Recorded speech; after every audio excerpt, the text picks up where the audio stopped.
Now, we don't have to use only strings to specify what kind of extra queries we want when we are fetching these objects. You can see here that I've introduced the use of the prefetch object, and I'm here asking for exactly the same thing as before. So this is not necessarily a good example of the power of prefetch, but it allows us to ensure that this behaves exactly as the previous string-only no prefetch object query was working, right? SQL is absolutely equal. The real advantage to the prefetch object is that you can specify extra attributes. So if you wanted to limit the query set of the tags in some other way, or you wanted to select related on this query set to avoid a foreign key relationship, or to add to the performance benefits that you have by limiting the number of queries that you're making, this is where you would be able to do it. You also have the ability to set this data on a totally different attribute. So by default, you might have a blog post and you would ask for the startup set and use the many-to-many relationship manager. And then once you have a startup, you would then use the many-to-many relationship manager to access your tags. If you are issuing a prefetch by default, the many-to-many relationship will be using the cached information from this query. Now, maybe you don't want that. Maybe you want to make sure that you know that you're using the cached information, not accidentally issuing any database queries. And so you can say, no, don't use the many-to-many relationship. I want you to create a new attribute and to store the data on there. And so that's what the to attribute allows us to do. And we'll see this in action, but just to be clear, this is exactly the same SQL as all the previous connections. I'm going to go ahead and really dive into this. So we're going to reset the queries, and then we're going to access all of the attributes on the blog post to really demonstrate that we are not making any other queries. So I'm going to take out the first blog post, and then I'm going to ask for all of the startups in this blog post. Finally, I'm going to go ahead and ask for all the startups, at which point I then go ahead and access the cache tags on one of the startups. I'm sorry, I skipped a step. I just wanted to point out that this is still a query set. It's not doing any sort of magic where you have to worry about it being a different kind of object in one instance versus another. That does change once it is cached. So that's an interesting feature here, is that if you're using it as a many-to-many relationship, you use it always as a many-to-many relationship. If it is cached, that does change. Now, we expect at this point that there have been no extra database queries, right? We already fetched all of the data up here, and so as we were going through all of the data that we'd already gotten, making sure to either use the many-to-many relationship that had been preloaded or the attributes that had been preloaded, we have issued no queries. Now, that is not true if we access the many-to-many relationship for tags, right? We had added it onto cache tags, and so as I mentioned earlier, if we access the many-to-many relationship that has not had the data preloaded, we are going to be issuing a database query. Now, we can begin to really chain this, right? The real power here is that you can do some really complicated stuff. So here, we are going to go and we are going to ask for the list of startups. We're going to say for each of the startups, we would like to have the blog posts.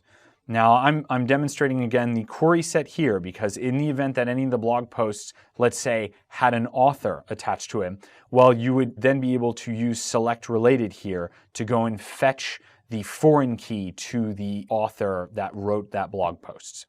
We're going to go ahead and we're going to set that data on a new attribute on the startups called cached posts. We're then going to go ahead and prefetch on top of the cache post, right? So this attribute, we're going to go ahead and get the tags, and we're going to store the tags, and these are the tags for the blog posts on the cached post tags. We will be able to access the cached post tags. Finally, we then go ahead and we prefetch the tags for the startup, right? So these are the tags for the blog posts, and these are the tags for the startup. And then on top of that, we can go ahead and we can say, oh, well, we would like to see all of the tags that are associated with the startup, and then we'd like to see all of the other startups that are related to these tags. So who shares these spaces? You can think of this a little bit as like a competitor. If you have one organization that has the Django tag and another organization that has the Django tag, we will be loading both of these organizations and we'll be able to put them in a list and say, ah, well, these two people do similar things, right? So, competitor, or however you want to think about it. So I'm going to go ahead and run this just for your information. You can see that we're issuing 5 queries, right? One for the startups and then one for every single prefetch. Now I want to make sure that we are issuing no further queries, so I'm going to take a look at our startups. We have 2 startups here, and you can see that Jambon Software is the first one, and I'm going to take a look at the cached posts. You can see there are 2 blog posts for Jambon Software. I take one of those posts, and then I can take a look at the tags associated with it, and then take a look at the tags for Jambon Software itself. And so these are the 2 different prefetches right here. And you can see that the to attribute is being attached in different places, unlike what I started to say. Now I'm going to pull out the Django tag. And actually, I believe I want the first one in this instance. And then we're going to look at the startup set.all. And you can see that there are 2 groups that use Django, surprise, surprise. And now, for all the startups, what I can go ahead and do is I can print out a string of people who might be interacting with the same tags. Now, given that I sort of assigned the same, we can see that Jambon Software is considered a competitor to TrueTickets because of the Django tag, and we say the same vice versa. Now, this is not realistic, given that I work at both and that they do very different things, but you see the point that I'm trying to make. You can do interesting data relationships here, and for very little work on the database query side. Now, finally, just to be really clear, as we were accessing all of this data, we incurred no extra database queries. Now, limiting the number of database queries is the best way to go, but it is certainly not the only thing that you can limit. You might remember that there is a values method on the model managers, and that it allows us to limit what data is actually coming in. So here, I've omitted the ID because we don't actually need the ID when loading data. And you can see that if we look at the query, we are limiting this at the query level. We are only asking for this data, so less data is going to be coming in. So this kind of thing is quite powerful. Now, you can see I'm just asking for the name here, and this gets us just the name. So again, sort of the same thing. Now, if we look at the query for all, you can see that it is actually quite specific. Django will never use a star, to my knowledge. It will always go ahead and specify all of the fields explicitly when it is fetching. Now you have the ability not only to say, oh, this is exactly what I want, you have the ability to say, well, I'm not interested in loading this data yet. So if we go ahead and take a look at this, you can see that we're loading the ID and we're loading the tag name, but we are omitting the slug that we had seen in the other queries. Now, if you try and omit the ID, this tends not to work. It's not something that you have the ability to defer, which is sort of interesting given that you have the ability to use values to not load the ID in this instance. So this is a little funny gotcha.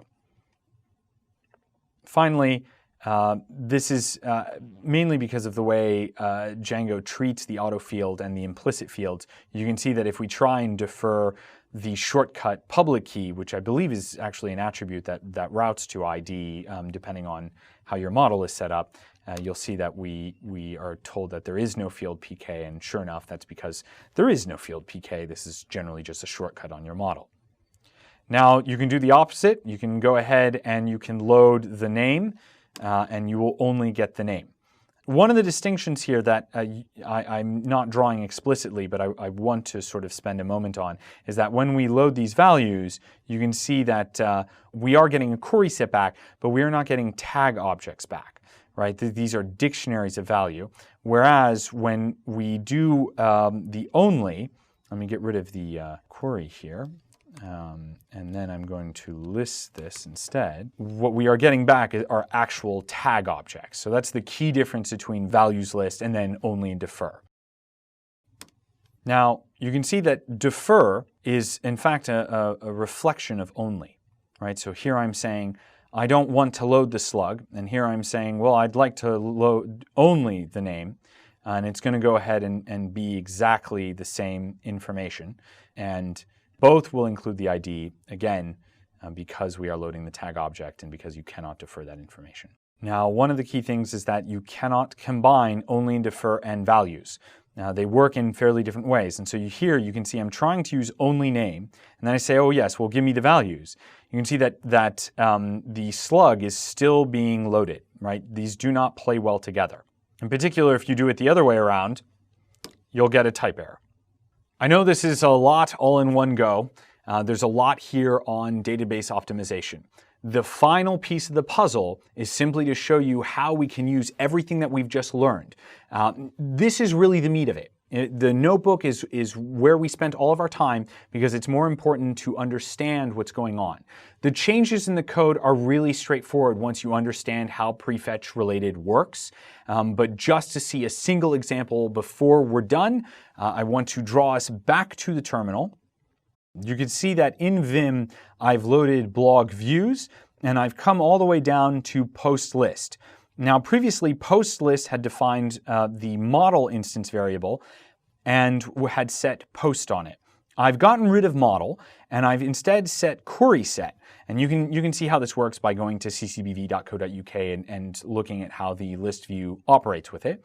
But you can see that I've then gone ahead and said, well, I'd like all of the post objects, but I'd like you to get the startups related to the post objects, as well as the tags for the post objects.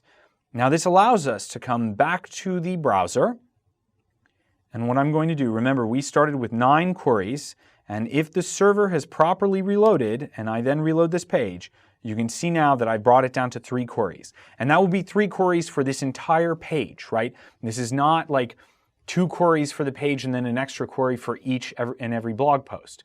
So that was, again, we were incurring 4 queries for each and every single blog post in this list. And now we are going to incur 3 queries for the entire page. So that is a fantastic optimization, and on a production site will save an enormous amount of time.